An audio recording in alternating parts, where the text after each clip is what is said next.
po ang inyong lingkod, Striker Villarino, ang nag-isang tupang Era. Po ang inyong nag-isang tupang team. Walang takot, ilalantad ang totoo sa bawat kwento. Sa bawat video, hindi hadlang ang mga humahatol dito sa channel. Striker Villaluna, ang nag-iisang tupang itim, tinig ng tapang, may pusong totoo at dakila. Samahan mo ako sa bawat yugto dito sa channel, sabay tayong totoo.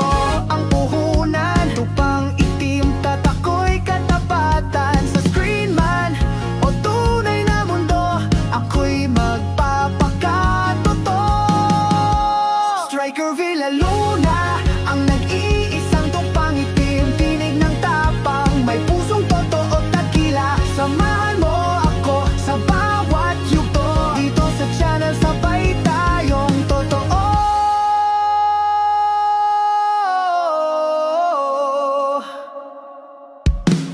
Subscribe na wag palampasin sa tupang itim, may puso't damdamin.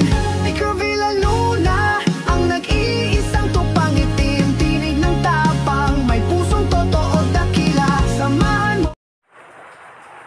Good afternoon po mga ka-striker. Ito po ang inyong mag-isang tupang itim, Striker Villaluna. Muli, samahan po ninyo ako sa mga pagtalakay po natin sa nagaganap sa ating bayan. So, may inilulunsad na isang malawakang pagkilos para po sa ating bayan dahil po sa kawalan ng tiwala ng mamamayan sa liderato ng kasalukuyang gobyerno.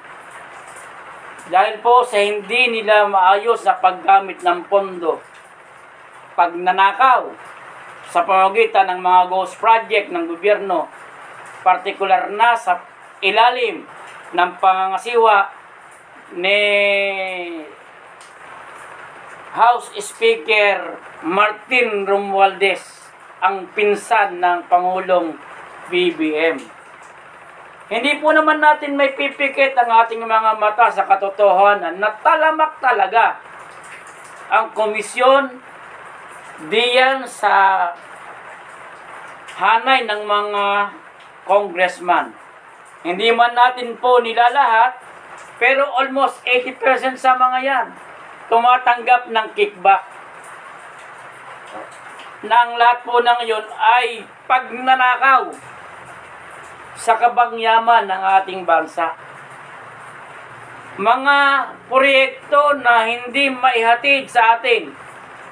May project pero walang naipatatayo, pero may pondo at budget.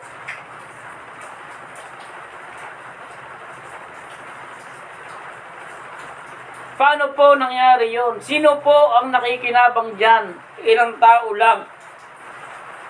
Yung kontraktor, DPWH engineer, at ang 30 to 25% komisyon ng mga kongresista. Pero mo mga ka-striker, mula sa mga batang elementary na bumibili, may mga tax na yan. Tapos ang tax na ating ibinabayad, ay ninanakaw lang ng mga nakaupo sa gobyerno.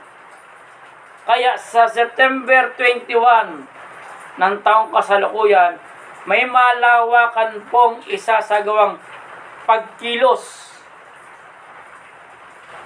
ang ating mga kababayan. Dito po natin makikita kung umiiral pa po yung demokrasya, sapagkat ang boses ng mamamayan ay tinig ng Diyos.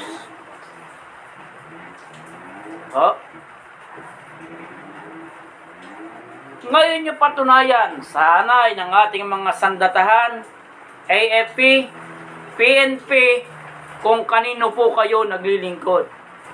Sa taong bayan po ba na sa inyo'y nagpapasweldo? O sa taong iilan na nakikinabang sa kaban ng yaman ng ating bansa? Kaya po kayo nariyan upang ipagtanggol ang demokrasya para proteksyonan ang mga mamamayan. Hindi ang kapakanan ng ilan na magnanakaw, na lumulustay ng salapi ng bayan. Salaping dapat ay mapapunta sa mga proyekto ng ating gobyerno na tahasang mapakinabangan ng mga mamamayan. Subalit ano po ang nangyayari? Ghost Project.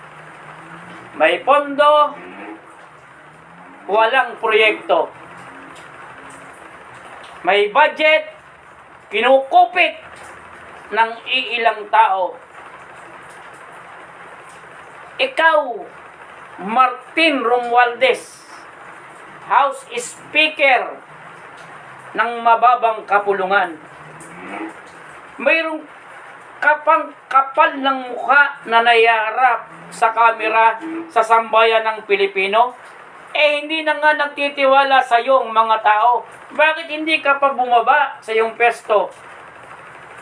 Lahat ng mamamayan ang isinisigaw pagbaba mo dahil sa talamak na nakabandiyan sa Kongreso, sa pangunguna mo at ni Saldico. Ay, ang kakapal ng mga mukha ninyo eh. Kayo yung isinisigaw. Pangalan ninyo ang nagdarambong mga durobo. Oh, lalo na sa 25 taon ng budget ng ating gobyerno. May mga insertion na inilalagay. Ito namang mga congressman, lagda ng lagda na mga punyet na kinatawa ng bawat distrito na pinagkatiwalaan ng bawat distrito ng bawat probinsya at lalawigan.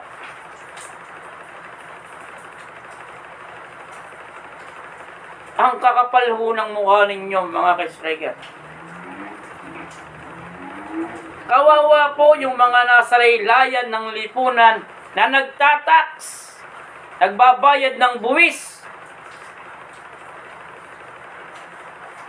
Kapag ka po nagsasalita ng katotohanan ng ilang mambabatas tungkol sa katiwalian diyan, agad-agad ginigipit, agad-agad kinakasuhan.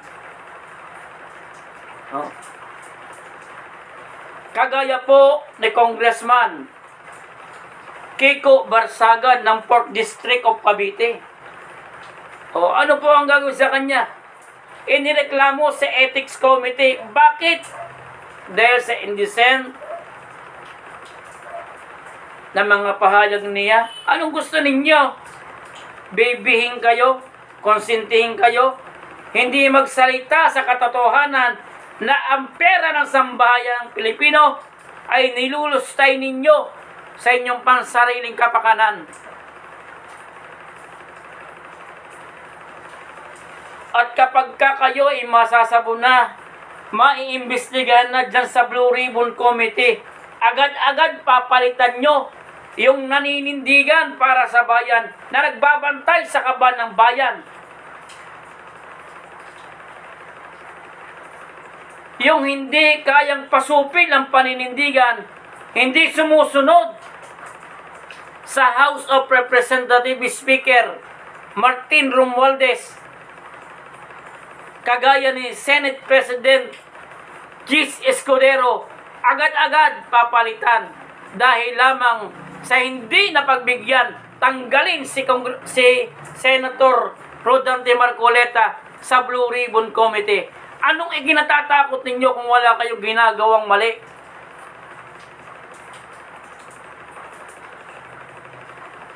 Kaya nga nag-iimbestiga para malaman yung katotohanan. At nalaman na nga po na maraming mga ghost project, maraming mga komisyoneres. Komisyoner, marami, diyan sa Kongreso, mga tumatanggap ng kickbacks. Sa madaling salita, mga durobo. Sa mas mababaw na salita, magnanakaw ng pondo, ng budget ng DPWH Sa halip na makarating yung proyekto sa taong bayan. Ano nga yan sa taong bayan? Nang dumating na yung project ng gobyerno, halimbawa tulad ng kalsada, walang bakal. Kaya nung umulan, lumambot ang lupa, nabiyak na. Nagbiyak-biyak na po yung semento. Hindi na po madaanan ng maayos. Ramdam na ramdam mo, parang malalaglag yung kaso-kasuan ng sasakyan kapag dadaan diya sa mga proyekto ng gobyerno na yan, na masyadong tinipid dahil sa mga corrupt na opisyal ng gobyerno na ang pansariling interest ang pinahalagahan kaysa kapakinabangan ng taong bayan. Mga punyetang mga ito, sa dami-dami tinatamaan ng kiblat, bakit hindi pa kayo? Sa dami-daming araw-araw inaatake sa puso, bakit hindi pa kayo mga magnanakaw? Matirara lamang yung matitino. Naghihirap ang ating ibang kababayan. Ang iba na ipansaing wala. Bubusugin nyo sa ayuda. Isang araw, 2 araw, pagkatapos ay wala na. Lululain at lulunurin sa isang basong tubig, samantalong yung isang bariles nasa inyo.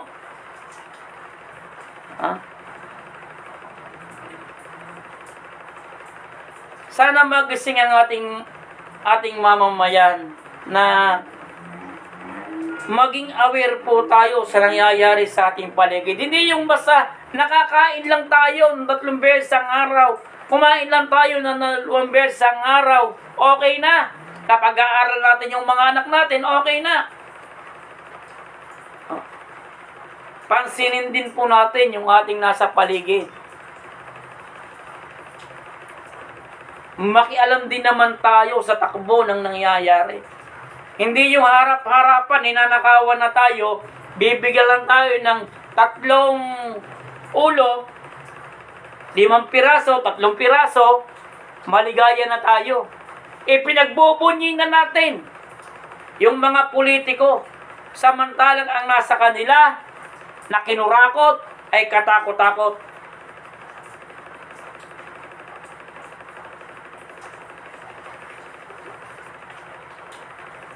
Ngayon, ang nakaupo na Senate President ay graduate ng School Bukol, si Tito Soto. Nakakatawa nga yung pahayag niya Sabi niya, nag-overreact na siya raw ay tuta ni Martin Romualdez. Baka hindi nila, baka siya ang may tuta kay Martin Romualdez. Itong tanong, kung tuta mo si Martin Romualdez, bakit ikaw ang sumusunod? Bakit isang kumpas ni Martin Romualdez, agad kang nakasunod? Sino sa inyo ang aso? Yung sumusunod o yung sinusunod?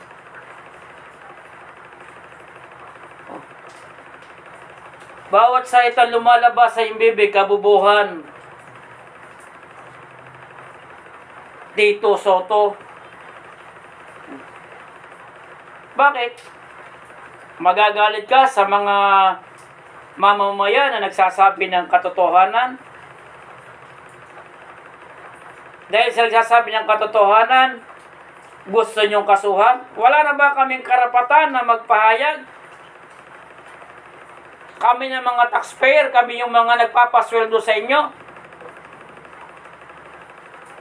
Kaya kayo narire para maglingkod, hindi para magnakaw. Baligtad do ang nangyayari Sa panahon ng eleksyon, nasabi nyo, kayo ang maglilingkod. Pag nakaupo na kayo at pagkatapos ng eleksyon, kayo na po yung paglilingkuran.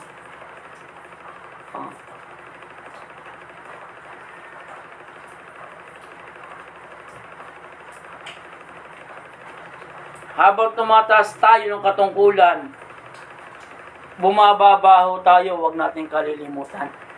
Sapagkat ang taong bayan ang siya ninyong pinaglilingkuran.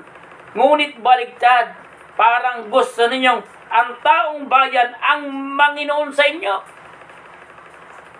Gusto ninyo sa bawat proyekto na ipagagawa ninyo, magpapasalamat kami. Sa amin galing, nung ipagpapagawa ninyo. Ibang-iba ho yung isipan ninyo. Ilan lang ho dyan ang matitino. Nasa gobyerno.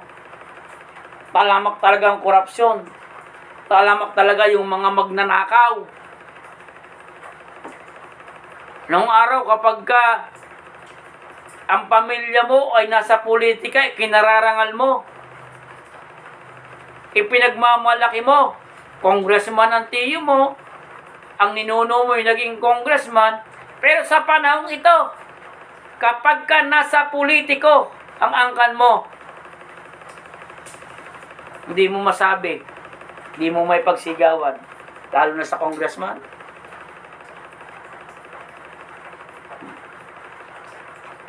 Kaya mapalad yung mga distrito na nagkaroon ng congressman tulad ni na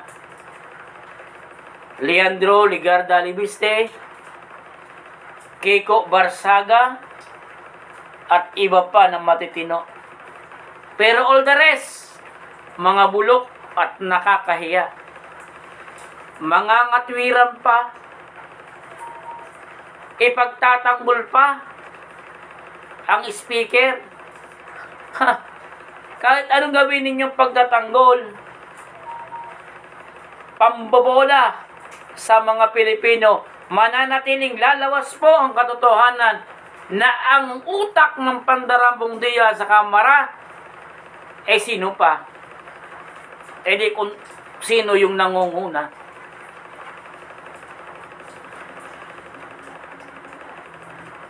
Saldi ko, kibo-kibo, baka atakihin ka sa puso. Magpabawas ka ng taba. Tambalos-los. Baka ma-high blood ka. Kaya ma-stroke, galaw-galaw. Baka ma-stroke, tambalos-los. Hindi naman namin pinapanalangin na mamatay na kayo. Pero sinasabi namin, sana mag-resign na kayo.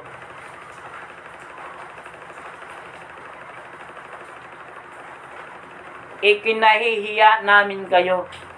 Ikinahihiya namin mga Pilipino, nagkaroon kami ng Speaker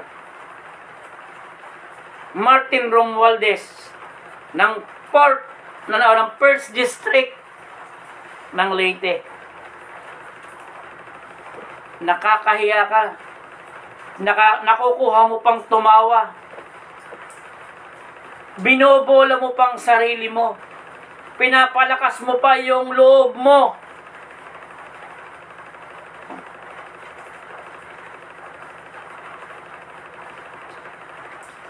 Araw-araw na lang ang balita, hindi maganda, hindi pagkapangit. Lalo na itong si Soto, pag nagsalita itong si Soto, talaga namang Diyos ko. Abogado ka nga, sabi niya, abogado ka nga. Hindi ka naman marunong mag-imbestiga. Di siyang magaling. Senador ka nga. Sa Escalbucol ka naman gumaraduate. Ay paano yon?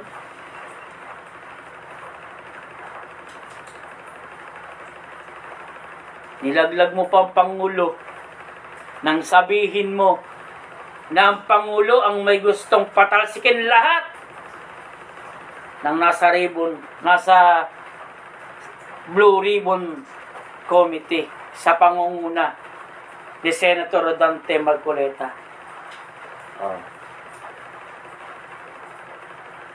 Kung uto'y matalino, hindi tama yung sabi ni Marcoleta eh. Bago ka magsalita, mag-isip ka muna. Hindi yung salita ka ng salita, di ka nag-iisip. Nilalaglag mo na pala Pangulo. Di ka ikaw ay isang malaking